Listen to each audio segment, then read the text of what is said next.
Good morning. Are you ready to conquer fear once and for all? If so, then you showed up to the right place here today.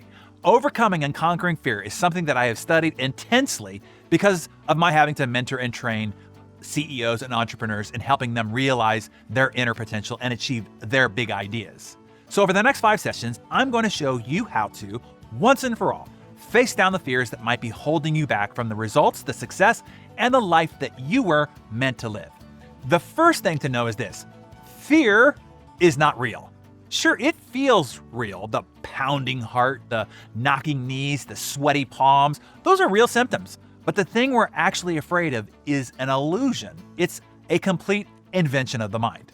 Ultimately, a spider can't make you scared. A prospecting call can't make you scared. The only thing that can make you scared is how your mind interprets those things. Fear is a phenomenon that resides entirely within your own brain. It is the mind that gives every interpretation meaning. It is your mind that conjures the negative emotion. Fear itself doesn't actually exist. This is why one person can look over the edge of a cliff and be gripped by fear of heights, while another finds great joy in cliff diving or jumping out of an airplane. The reality is the same, but the mind's interpretation and the emotion that it generates are different. Two people could be looking at the same dog. Let's say it's a German Shepherd, sitting there quietly. One person sees it and interprets it as a threat, a potential danger, and feels fear. The other person sees the dog and interprets it as affection, tenderness, and protection. Instead of fear, this person feels love. Same dog, one that's just sitting there minding its own business, by the way, but two wildly different interpretations and emotional responses, all generated exclusively by the mind. Why is this? What's happening here? Well, for much of our existence, we had some serious stuff to fear. Lions and cougars hiding in the bush, leopards stalking from the trees, even attacks from neighboring tribes. With danger lurking behind every corner, it was the humans with the brains that had monitored and most quickly responded to threats who survived and then reproduced. The fearless, well, they became lunch. As species, we became really good at identifying threats and then responding to them. If you've considered modern times the last 6,000 years, that is still only 3% of the total time our nervous system has been operating under this hypersensitive flight or fight response system.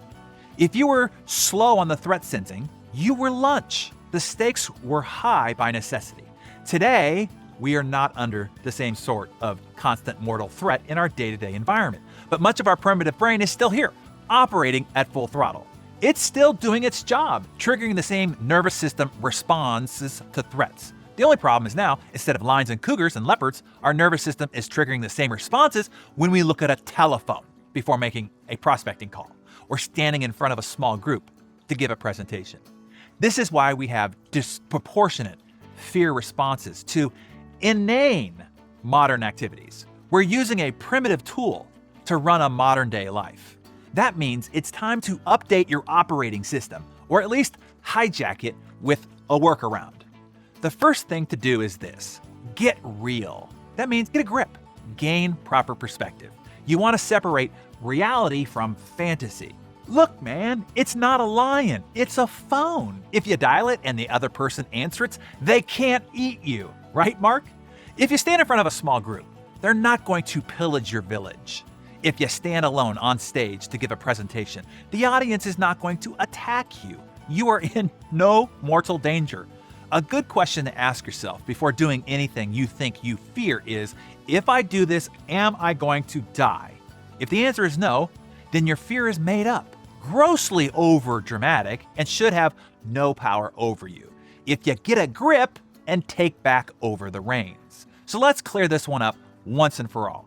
Tell us in the comments below, what is one thing that you have feared that you now, after asking yourself the question, if I do this, am I going to die? You realize maybe your ancient brain has overplayed it a bit, and now you're gonna cowboy up and go for it.